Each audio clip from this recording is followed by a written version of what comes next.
afternoon. I became a physical therapist and a strength coach the very same year. I've always had one foot in each profession. And a long, long time ago, I said, if I'm to serve a role equally to both professions, I really feel like this injury prevention thing needs to be addressed. I already know how to rehabilitate. I already know how to strength condition. I get the performance, I get the rehab, but there's a variable right now that's becoming very vogue at places like the NFL Combine, with our Navy SEAL teams, in special operations with the U.S. Fire Service. And it's not called performance, it's called durability. At certain levels in athletics, we don't have to make performance anymore because we can buy it. But maintaining it is an art form that a lot of people do intuitively, but we've never put it to a science. And what I'm going to talk to you today about is movement screening. Most people have touched on or heard about movement screening, but the number one thing we hear is, I don't have enough time to do it, I don't have enough help to get it done. Well, there was a time when we felt the same way about medical physicals. We don't have time for all these players to see a doctor. Now it's standard operating procedure. So movement screening is the body or movement equivalent of a pre-participation physical. Now, you may think the pre-participation physical conducted by athletic trainers and physical therapists and doctors clears them from movement, but it doesn't. It just means their heart's not going to explode under load. So that physical does not clear their shoulders, hips, knees, elbows, and wrists. It basically says they're medically sound from an organ standpoint. It doesn't say anything more than that. Now, first of all, I want to thank Perform Better and John back there helping out at the table, and definitely Ron for putting this on. I think the turnout here has been amazing. And if I could just get a cross-section, how many medical professionals do I have in the room? Athletic trainers, chiropractors, physical therapists? Perfect. All right. Strength conditioning and performance at the high school level. All right, down. Collegiate level. Very good. We've got a pretty good mix here. And at any given point in time, one of us needs to be taking the lead with a certain person. The area that I specialize in is the gray area between on the table in the training room and 100% in the weight room. There is a assumption out there that if an athlete is pain-free, they are by default functional. Well, what is the definition of function? We're going to pound on that in just a minute and see if we can all arrive at something. Because here's the one sad thing about it. I had a bunch of professionals who work in strength conditioning, performance, or rehabilitation. Just raise your hands. And if I asked you right now in a paragraph or less to write the definition of function, how many different definitions do you think I'd get? Well, if I was in a room of medical professionals and I needed the definition of diabetes, I would hope I wouldn't see that kind of divergence. I hope everybody would know what that was. Legally blind, I hope everybody know how to define that. But function? Good God. That's going to be a hard one. But I think we owe it to the people who trust us to be better on that. I do not think it's a result of a poor education or the demonstration of a poor professional. I think because our professions are quite new and evolving all the time, we haven't developed the systems we need to develop. We might think we're autonomous. We may think the epitome of a professional is autonomy. But guess who a pilot in the cockpit has to answer to? A clipboard. It's called standard operating procedure in the cockpit. It's a checklist. It's a flight plan. And guess who runs the checklist? The co-pilot. In surgery, the surgeon has to answer to a checklist. And he or she don't get to run the checklist. The scrub nurse does. But when we get into rehabilitation, we get into performance, my opinion. Now, I'm not saying we don't each have individual, unique, creative ways where we train people and get numbers on the sheet. But if we don't have a standard operating procedure for the way we look at movement, and we got a standard operating procedure for the way we look at movement quantities.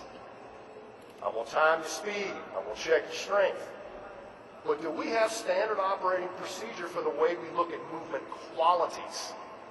No, we don't. Therefore, we got a lot of people blogging out there, disagreeing every day.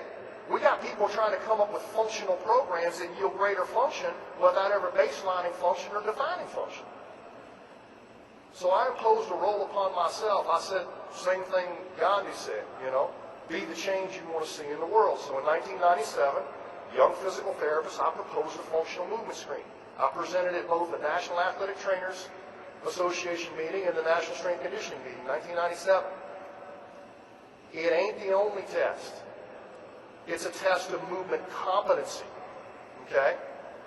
Now, if I came up with a bunch of exercises that make your visual reflexes faster, and those exercises worked, and I knew that if I imposed those on kids, they're going to have quicker hand-eye coordination, visual reaction, then I would only have to do one thing before I started dropping those exercises on kids.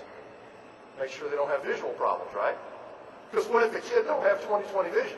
The exercise ain't gonna friggin' work.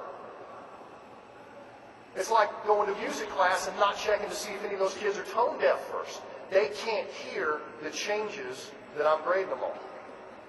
Well, if you got a kid and you've got some excellent stuff for a vertical leap pattern or increasing squatting strength and they can't move through a body weight squat, they can't adapt to the stresses you're imposing on them.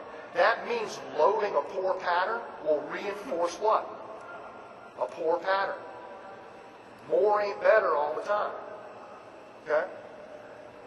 So, I didn't give you a handout because I like looking at your faces, not the tops of your heads. Go to functionalmovement.com by noon on Monday. The very first block will have all your notes and you'll be able to take this and watch it again or download it as a PDF. But this way, you didn't have to kill many trees, and I'm sort of liking to do that. Now, this is the functional movement screen. Some of you may know it, and this is not enough time for me to go into depth on why, how, and when we do the screen, but I'm going to give you a quick overview. These are all body weight movements, and they actually mean something. It is not a sport-specific movement screen, meaning I don't just do it for football. If you've got an athlete involved in competitive team sports or individual sports, that is a baseline movement screen. It ain't sport specific, it's species specific. You're working with human beings, they ought to be able to do that. You might convert that into a fastball, or an unbelievable place kick, or a javelin throw, or a discus throw. You might convert it into an ultra marathon. That is skill, preparation, and conditioning. But this is fundamental mobility and stability, and that's the blueprint that athletics come off of.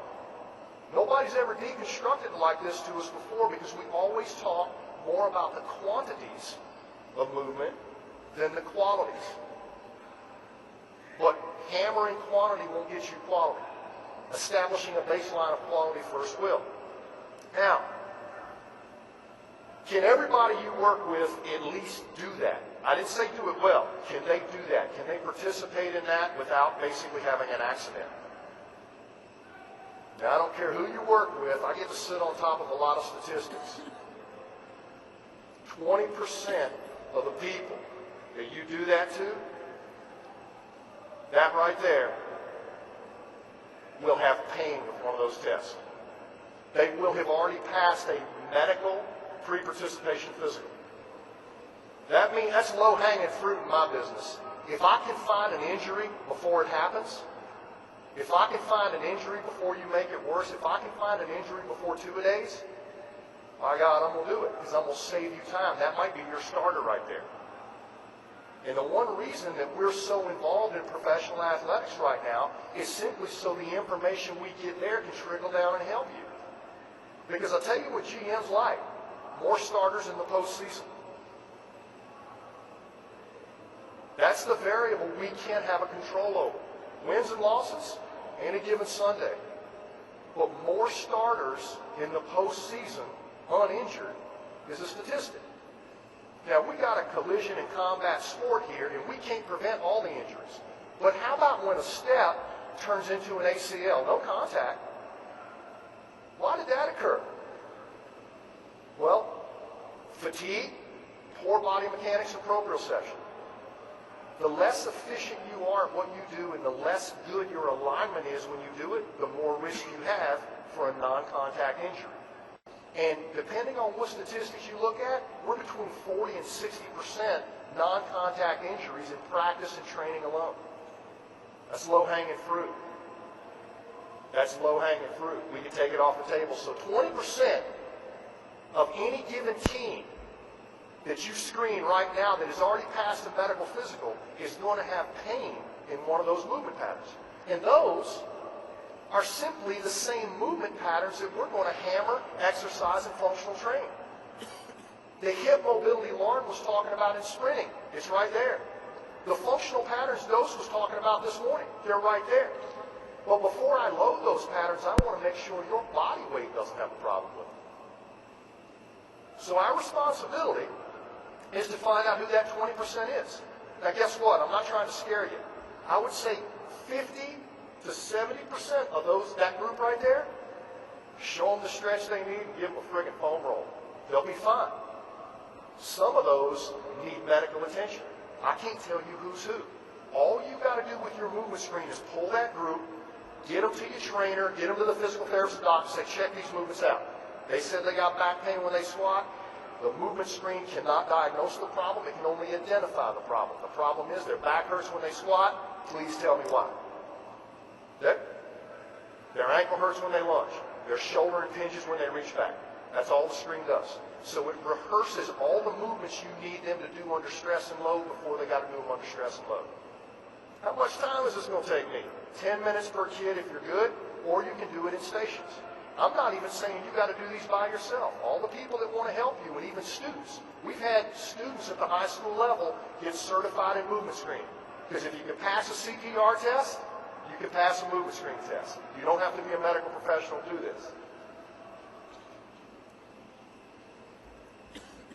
So when we look at movement, what do we see? Most of us convert every movement we see. We've been in strength conditioning so long, we convert every movement we see into an exercise immediately. We see somebody do this and we just envision dumbbells in their hands doing the same thing. Right? Do we look at the quantities or the qualities of movement? Because we've got to establish a minimum level of movement quality before we pound quantity, or what we've learned is the human motor learning system will not acclimate as quickly as it can. So, when somebody doesn't move well, the old medical paradigm said faulty parts. So if you don't squat well, you must have an anatomical problem in your knee. If you don't bend well, you must have an anatomical problem in your back. That was the old paradigm. Because you go to the doctor and say this hurts, the first thing we do is x-ray and see if we can find any abnormality in that knee, and we're going to say, well, that's why it hurts. Well, the other knee's just as degenerated and it doesn't hurt. Maybe it ain't the anatomy. In a computer, you got two things you got to deal with, hardware and software, right? Not every computer problem is a hardware problem. A virus or bad software, you don't have to replace parts. What do you have to do? Delete that thing and reinstall it. So you can have faulty movement patterns without having a faulty part. Where do we see faulty movement patterns in athletes? What about unilateral sports? Golfers swing that way. Pitchers and quarterbacks throw that way. There's going to be a 20-degree difference in their T-spine mobility. Does that mean we got to let it sit there? Or does that mean we can try to keep them balanced out against their asymmetry? Now, we can just try to do that with every throwing athlete, or we baseline it, because the great thing about having the movement screen baseline, you don't have to email me to see if you did the right exercise. How will you know you did the right exercise? The movement screen changes right away. You don't have to wait 3 weeks. This ain't strength. This is changing motor programming, coordination, timing, and flexibility. So this is cleaning up the movement pattern before you load it. I want you guys to watch this squat right now. This was done at the K Lab at the Duke Medical Center Biomechanics Lab.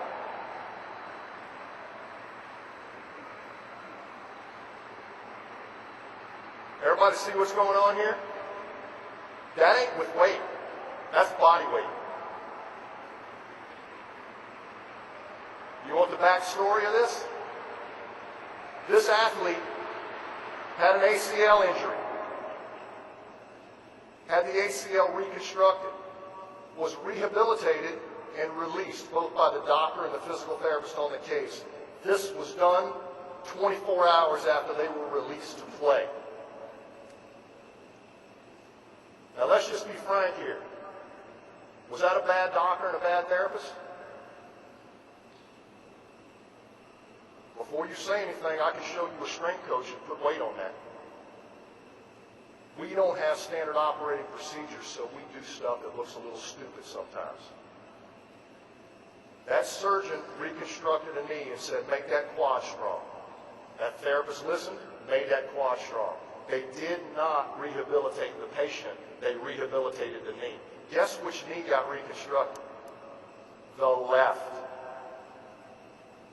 The left was the knee that had surgery. The left was the knee that got rehab. The only way to work in the movement professions, whether you're rehabbing or training, is stop looking at the parts once somebody said they're okay, and you got to look at patterns. Because that same person may have a perfect lunge left and right. You will not see that knee cave in the lunge because it's not simply a bad quad. It's the way they use their body in a squatting pattern. So now you can have a knee that caves in, whether it's one leg, split stance, or symmetrical stance. But it'll fool you. Because sometimes the lunge will look good, single leg stance will look good, and only the squat will be bad. So it's important to look at the way they move in each pattern so we'll know which ones not to hammer on, but which ones are okay to train. The ones that are bad patterns doesn't mean they do nothing. But that's where you do your corrective strategy, not your heavy conditioning. So I literally got people with a bad squat pattern that can split squat, lunge, and deadlift. I'm just not going to back squat that person today. Because that's body weight and they don't look good. You want the rest of the story? 6 months later, ACL. Because we fixed the part, not the pattern. Now, we've got a lot of progressive high schools and universities right now.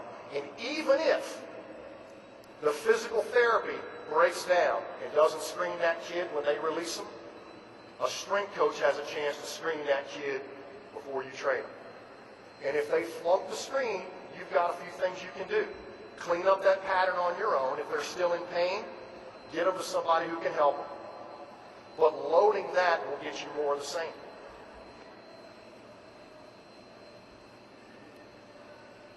So I don't think we had a bad doc here, and I don't think we had a bad PT.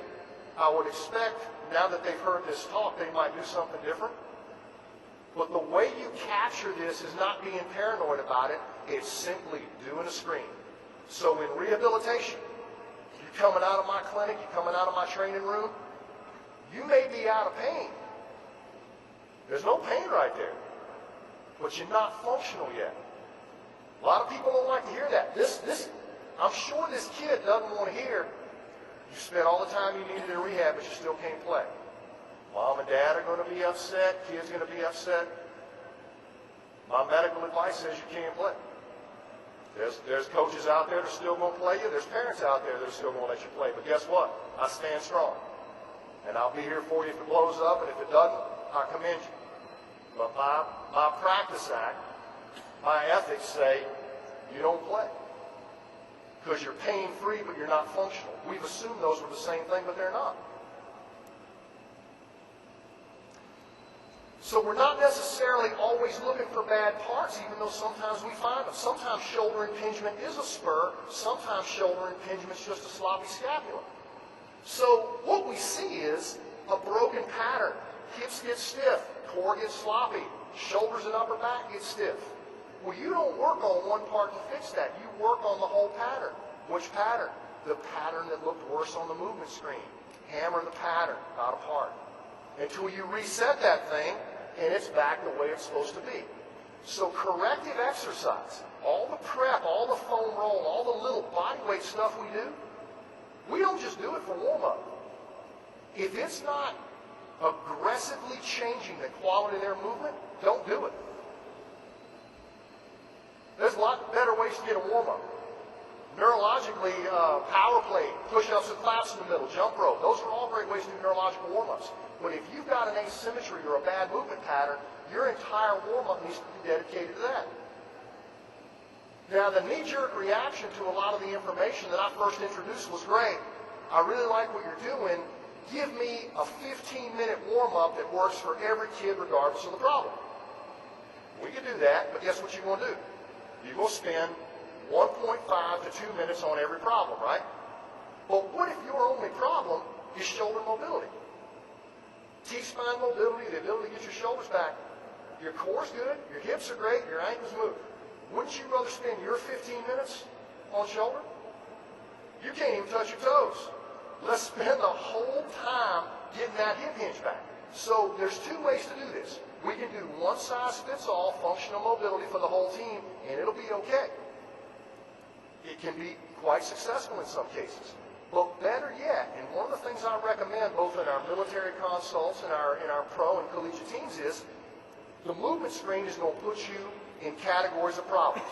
There's my squatting problems, there's my upper back problems, here's core stability, there's hamstring length over there. I'm platooning my warm-up now. So I'm going to take all the kids with the same movement problem. The foam rolls are already over there. Go hit them. Okay? The stretching station's right over here. Go hit it. Right over here. It's core stability. You guys are doing med ball right now. We got to get that thing firing. So I'm not just doing it for flexibility. We're also doing it for motor control. But we platoon the issues and let their competitive spirit make them better at it. Now, it sounds a little confusing, it's a little hard to implement, but you got 15 minutes anyway. Why not do it like a sniper instead of a shotgun? Why not laser precision right on the kid's problem, put them in a group, let them work together? You only got to do one test to see if they're getting better, and it's the one test that sent them over there, the one they flunked in the hierarchy. But great, what if somebody flunks 4 of those? There's a hierarchy. We always go with the mobility test first, and I'm going to show you that in just a second. Before I do that, let's have a quick history lesson. In 1954, they did a test called the Krauss-Weber test that compared American kids and kids in Europe. And it did little trunk strength tests. And I think the statistics were almost appalling. As a matter of fact, when John F. Kennedy saw these results, he created the President's Council of Physical Fitness, which, if you ask me, should be called the President's Council of Athleticism, because it really doesn't help kids that need help. It tells you who the best athlete in the room is, but we already know that. But it doesn't tell kids who are non-athletic what they can do to fix it. Anyway, 57.9% of American children could not pass that test in 1954. Now, if you think our problem started with Xbox and Doritos, this predates both those things. Our kids weren't watching more TV than the kids in Europe. I was lecturing this summer in Long Beach on a half-day, actually a full-day lecture on movement screen. You're bringing people up on stage and doing it. The guy in the front row raised his hand. He goes, I was one of those European kids. I'm like, well, what was the difference? He goes, I'll tell you exactly what the difference was. We weren't more fit. We didn't get more phys ed. We were on food rations. You weren't. You don't think a bad diet can mess up your core? Yeah, it can. Okay? Well-fed and well-nourished are 2 different things. Anyway, we had problems starting in the way we physically move based on the Western diet, the Western culture, the Western education system. Guess what? At the same time, we were probably generating some better athletes. We didn't have a more fit culture, but we had a few spots of superior athletes. But as the rest of our country declines, we still have really good numbers at the combine in some things. But by and large, the average child doesn't get to experience some of the wonderful things about performance and conditioning and athletics because they're disadvantaged from the beginning, and we don't have a system to see who needs what. Everybody's just going to get side planks because that's really all we know about the core. Just side plank, and when you're done with that, side plank on the other side. That should do it. So more than half the young men called up by selective service are so fat, maladjusted, or illiterate that they are rejected for military service. And out of every 4 youths summoned for the draft, 2 will pass, mostly because the standards have been lowered enough to accommodate their flabby bodies and unlettered minds. How'd you like to have supper with that guy every night? How was your day at work today, Dad? That's 1965. Now, you ain't got to be good at math to see that the kids who couldn't do anything with their core in 54 were being called up by selective service in 1965. And the only reason we got enough people to serve in the U.S. military right now is because we've lowered the standards.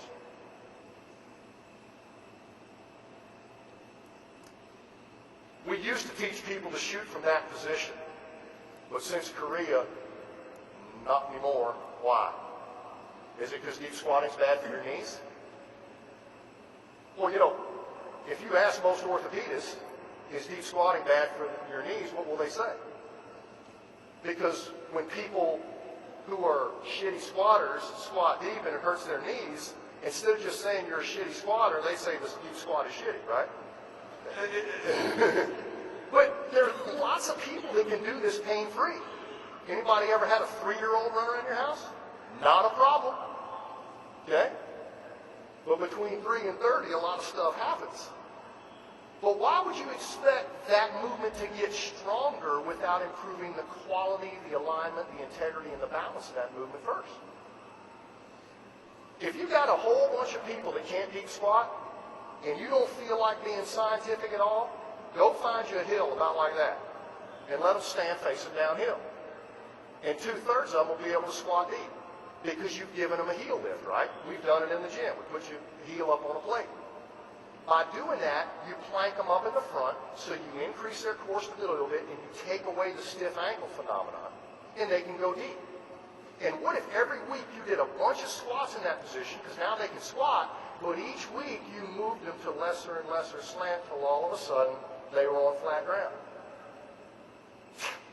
That could take 4 weeks. We ain't got time for that. We're Americans. We invented 8-minute ads and the all-you-can-eat buffet pretty much at the same time. So my point is, every time we run up against something we can't do, we frickin' delete it. And do you really think that's right? One of the reasons a lot of us, Dwayne, myself, Coach Dose, we are so into functional training, and we go back and grab stuff from the archives, like the kettlebells and the Indian clubs and all that stuff, is because based on our tests, those make you score better than the other stuff, the bodybuilding stuff. Now, I teach kinesiology and biomechanics at the college level, but chopping you up ain't the way I train you. I train you in movement patterns. So I don't need to be able to name how many quadriceps you got to make your legs strong. And somehow we got a little bit too scientific, because taking a watch apart don't mean you can put one back together.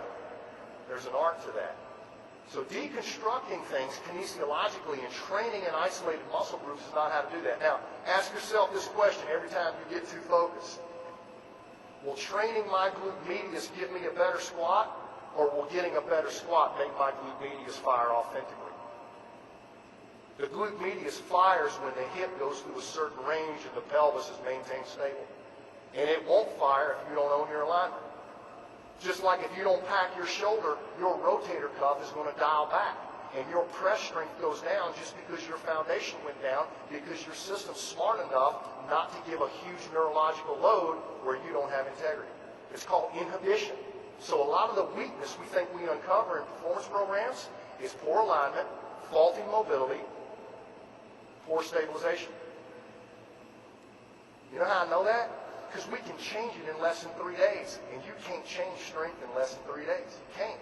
But you can de-inhibit things. You can make things optimal. Or, a better way for us to communicate from now on, we can optimize efficiency. When an athlete isn't fighting their own tightness, they become efficient. Their raw power is the same, but more of the rubber hits the road.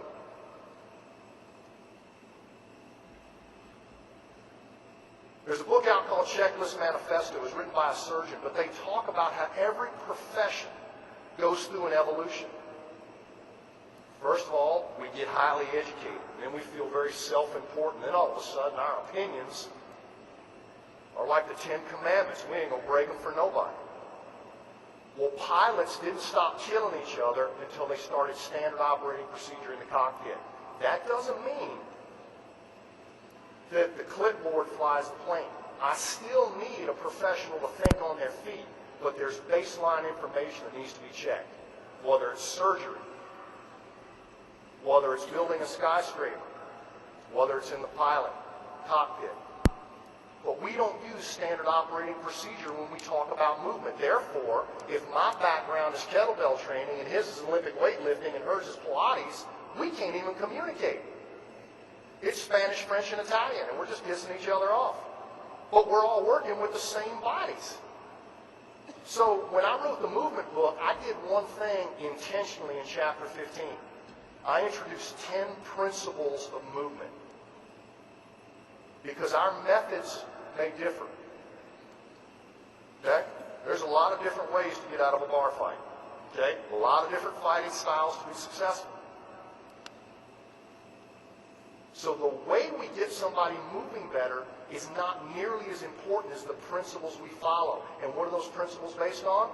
The human central nervous system and how it likes to be uploaded movement and how it don't like to be uploaded movement. Let's quickly define function. I told you we were going to have a problem with this. See if you can do it right now in your head. Imagine you're in my position standing up here, and you've got to have a plausible definition for everybody else staring at you on what function is. Well, the head coach is going to define it differently than the specialty team person. The martial artist or the mixed martial arts fighter is going to define function differently. The pole vault coach is going to define function differently. Defining function may be pretty hard. The Greek philosophers, when they ran up against a wall and couldn't go any further with the definition, said, well, if we can't define light, let's define dark. Sit on the steps of the Colosseum, let's work it out. So, flip it. Let's define dysfunction. All right? Now we can say that function is the absence of dysfunction, but what is dysfunction? Well, let me introduce a different way to look at things, and it might clear things up for you. A dysfunction means you can't move. A deficiency means you're not strong, fast, agile, or coordinated. So a deficiency is what we would see in a sports measurement, a strength measurement, a speed measurement. So you can have a bench press deficiency, but no shoulder dysfunction whatsoever. You can have great shoulders and a bench press deficiency. You can have great hips and ankles, but have a speed deficiency in the 40-yard dash. But it's also possible to have a very good 40-yard dash and a locked-up ankle. Athletes can compensate. And the reason they're athletes is they can compensate better than anybody else on the planet. So on a given day, and I can prove it to you, how many people have worked with one of the fastest athletes you've ever seen with a taped ankle? That ankle's taped and they're still faster than you, aren't they? They're doing 20% less dorsiflexion, plantar flexion, range of motion in the ankle. They still outrun your butt. Now, what are they doing to do that? They're having to do a little bit something different with this hip, a little something different with their forefoot, a little something different with their low back, but they can still work it out. But in working that out, they set up some imbalances that create some micro trauma that may not create a problem for 2 months or 2 years.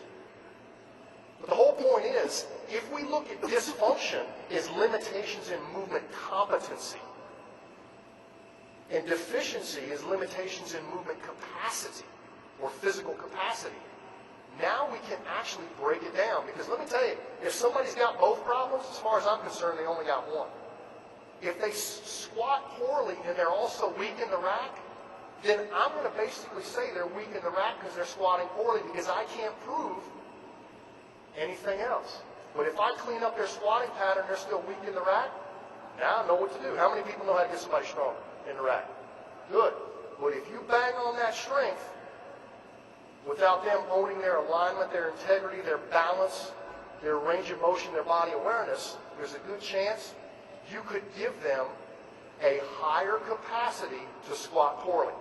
So your physical capacity can grow. If we hammer the body, it'll get stronger in a good pattern or a bad pattern.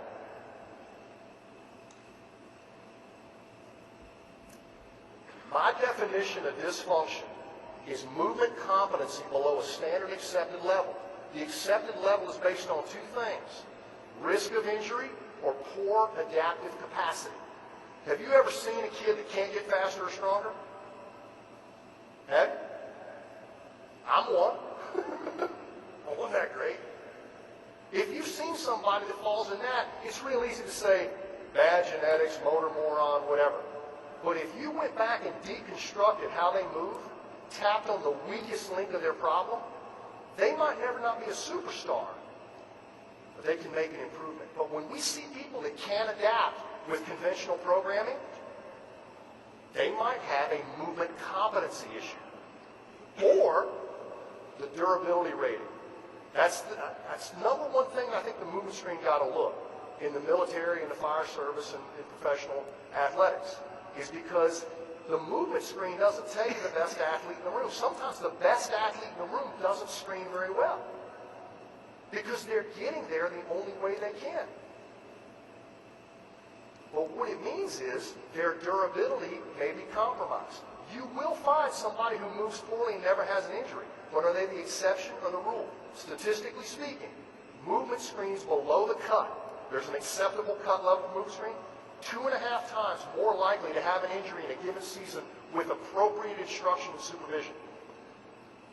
You can say, not on my watch, but I'm telling you, competent coaches with people who don't move well will work around it, keep jiggering exercises without ever just going and correcting that movement.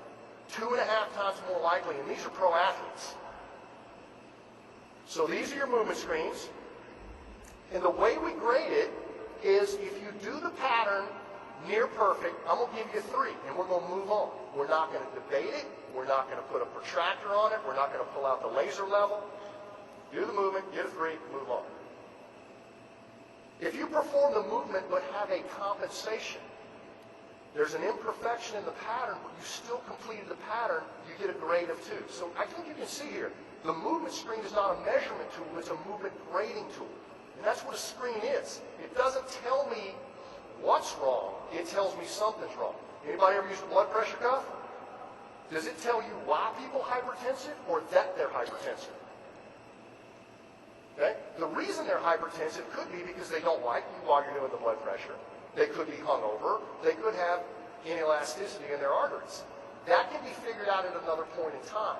But it's very important, if I were helping this whole group from a cardiovascular standpoint, to quickly separate the room into hypertensive, not hypertensive. We could easily then focus right here and figure out why. That's what a movement screen does. It's a screen. It's not an evaluation. It's not an assessment. It tells you something's wrong. It don't tell you what's wrong. And it's very efficient at doing that. You get a 1 if you're unable to do the pattern. You cannot complete the pattern. And you get a 0 if there's pain with the pattern, even if you did it perfectly. And as I told you before, 20% of the people participating in that who've been cleared medically will have pain on one of those patterns. You may have a group that's 15%, you may have a group that's 25%. And it doesn't matter whether you're doing personal fitness for weight loss or Navy SEALs. It's about the same. Okay? Because people in our culture are used to training with pain. What are they told on TV at 11 o'clock at night? Don't let the pain sideline you. We've got ibuprofen. Eat that for breakfast. Go play tennis. Don't figure it out. We're going to watch this guy squat. I'm not going to nitpick that. That's pretty clean. I'm going to watch that guy squat. Well, not so much. Now with a heel lift, he goes a little deeper.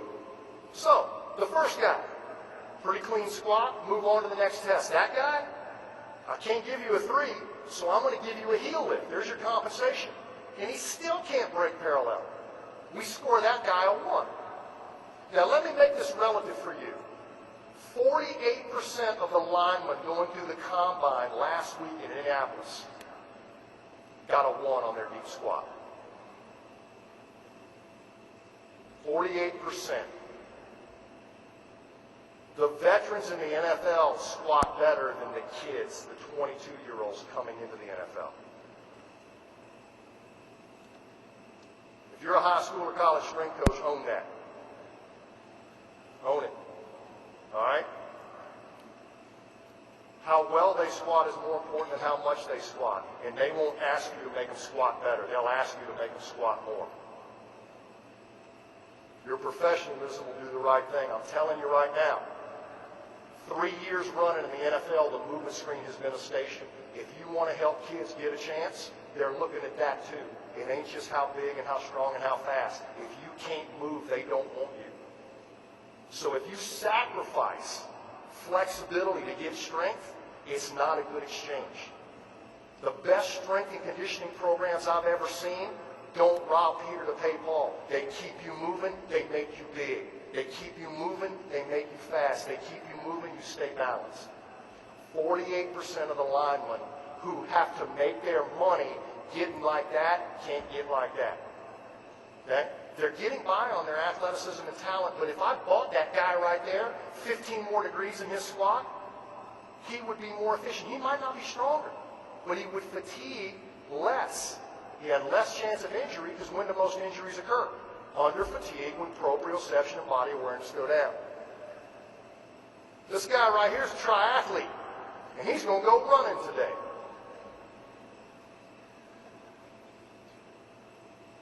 He's got a little low back pain. He's got shin splints every now and then. He keeps asking me what kind of shoes are best.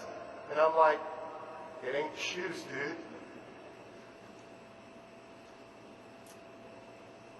That string is set at his own tibial height. And this is a very, very fast individual.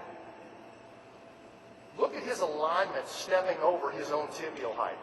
Now, you can ask me, Gray, is that a problem with stability on the stance leg or mobility on the swing leg?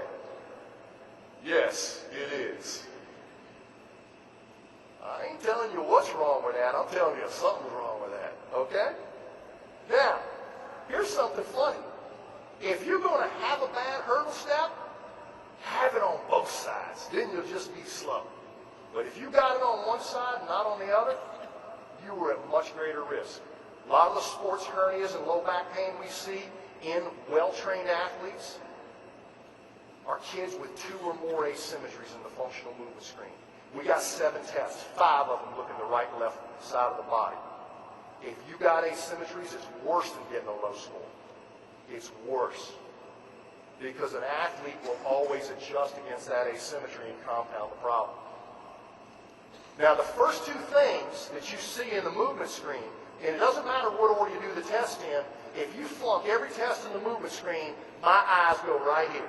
I want to see your hips separate. I want to see your shoulders open up. This is not just a shoulder test or hip test. I am looking at your core. I'm looking at your back. I'm looking at your T-spine. And I'm looking at the pattern that allows one hip to separate from the other.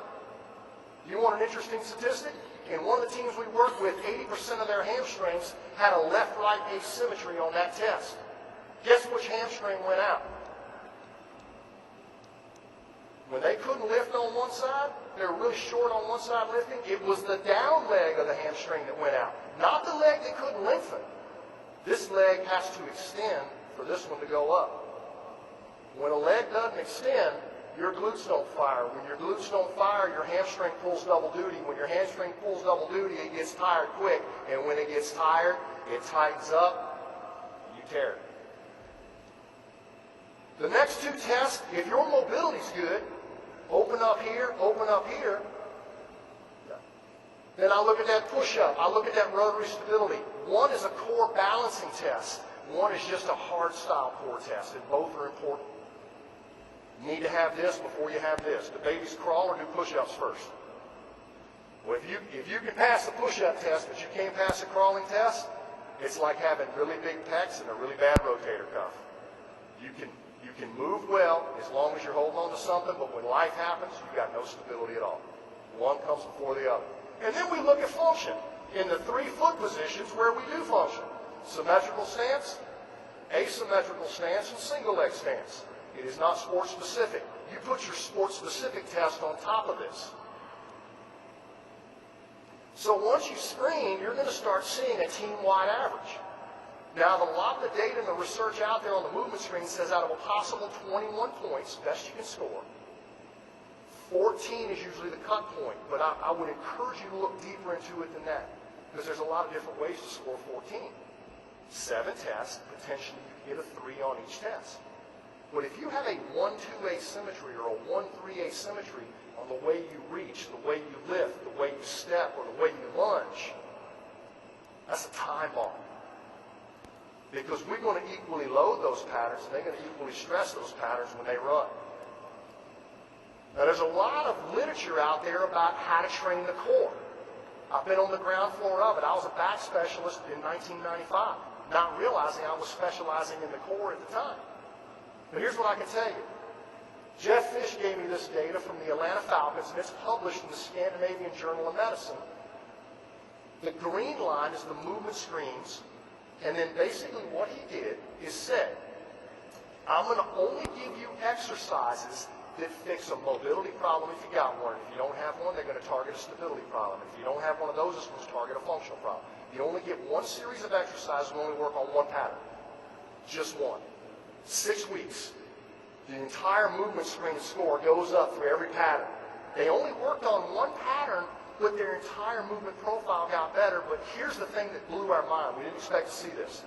The two core tests, the rotary stability and the push-up test, look how much greater improvement we had on those two tests. Their core functioned better. Whether we worked on their core or whether we worked on their hip or whether we worked on their shoulder mobility, of all the tests that improved, the most, the core test improved. Do you know what that suggests? You can better train an athlete's core by getting rid of their asymmetries or worst movement pattern than you can by side planking the crap out of them. Because nobody uses the side plank. Everything we do is reciprocal action, so one side's on, one side's off. It's all going too fast. So static strength doesn't really correlate to dynamic, powerful movement. But getting rid of asymmetries and limitations allows people to move fluid, and when they move fluid, they don't have to round their back or put their spine in awkward positions, which makes their core inherently stronger. So the best thing you can do for a core is clean their screen first. Then if they need a little extra abdominal strength, you already know how to do that. New York Times, this was unexpected, but the New York Times did a story on the movement screen and some of the work that Jeff Fish has done, and he and a lot of the other strength coaches have been instrumental in helping the NFL understand what we're doing. And they wrote a heck of an article on how some of his veteran players who were initially resistant to the movement screening totally bought in simply because with less work, they move better. And I hate to say it, but if you've ever studied the word economy, it's got nothing to do with money. It's management of scarce resources. And time is a scarce resource in athletics, isn't it? You're fighting against the playbook and sunlight and daylight and rules about the weight room. So my thing is, as a strength coach, the very first thing I do is delete the unnecessary exercises. I establish what works, what makes a difference, and we have more time for that. The 80-20 rule is very applicable here. 80% of your result is due to 20% of your effort. Figuring out that 20% is called mastery. These are some of the combine numbers we got this year. And we're trying to work with the NFL, but I hate to say this, the NFL strength coaches can't fix this. Because who's in control of the way these guys come to the combine? We are. We are. We're the voice of reason in the weight room. And we can make you bigger and faster and stronger, but the prerequisite is a better movement blueprint if you're not moving well. Now, a lot of different strength coaches use this information a lot of different ways. There's no standard way to use this. I've worked with a lot of ones. Jeff Fish at the Falcons shared this with me. He basically has a rating. This is high risk, moderate risk, low risk, and optimal. And he's got certain numeric values for the movement screen that he uses on that. And you can see every year in March, almost every guy is coming back tight, stiff, overweight, not moving well. And he works in a 3-month package to try to move as many of those guys to optimal as possible. Not all will make it. Quarterbacks and kickers will have an asymmetry, but it doesn't mean don't attack it. It means do as much as you can to keep that asymmetry from getting worse. Establish the best fundamental base you can. They're always going to be more mobile on one arm or one leg, but it doesn't mean you should see those imbalances in their core. That means a single leg deadlift should be equally strong. That means a half kneeling chop or lift or med ball bounce pass should look good even if they do golf that way. It should look equal. And a lot of the functional exercises are becoming vogue now. Can you play that video for me? I think you just use the cursor at the bottom. And this is Brett Grimes. He's about 178 pounds, and that's a 32K kettlebell on his left shoulder, and he's doing a one-legged squat on a box. Now, I see a lot of kids trying this move. I see kids that can't even deep squat trying this move. And I'm like, you can't even deep squat on 2 legs. You're going to try this on 1? So my whole point is, this comes before that. So this single leg stuff, this functional stuff, Dose was talking about Turkish get-ups. I can't think of a better program. Even if you didn't movement screen your team, if you introduced the Turkish get-ups, and we wrote a whole manual on it back there, for your team, okay, you would change their fundamental movement.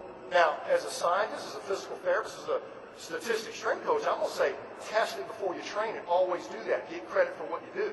But even if you just started implementing more of the functional stuff and backed off of the heavy movement patterns that aren't making much gain, you would see an improvement. Now, our job is to make this stuff as simple as possible, but we can't make it any simpler. And the only thing you can do to offend me right now is say, I like all those 7 tests. Which 3 would you do if you didn't have a lot of time? Now, I'll answer just like John Tureen did at the Indianapolis Colts. I don't have time for less screens. I got time for less players. In his heyday, a few years ago, he said, if I don't have a lot of time, I'm going to screen Peyton. And then I'll screen Jeff Saturday and Joseph Adai and Marvin Harrison, Reggie Wayne. He talked about it like that. I don't have time to do a half job on any one player. But I will have to prioritize. If you make me, I will screen my starters first.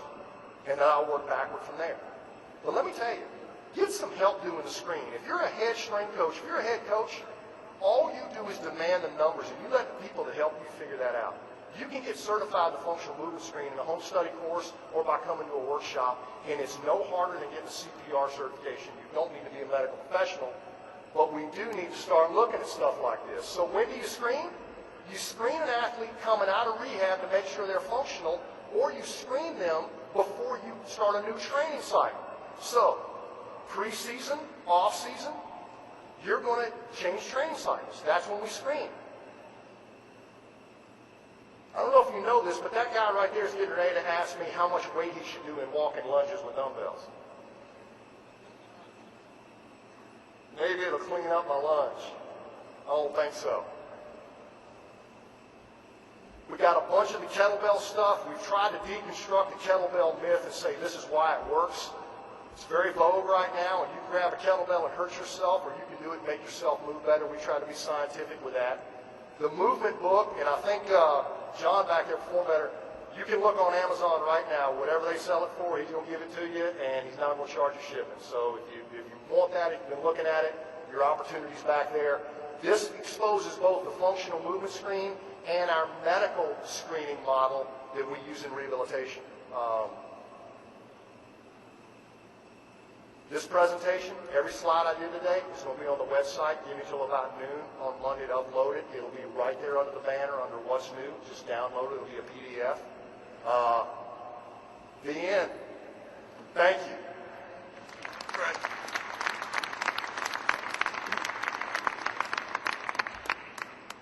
One of the best right there. All right, we're gonna take a 5-minute break here. A couple quick announcements. One, in your packets, you got an evaluation form. Please fill that out. This is an annual event. First time we've done it with our staff. I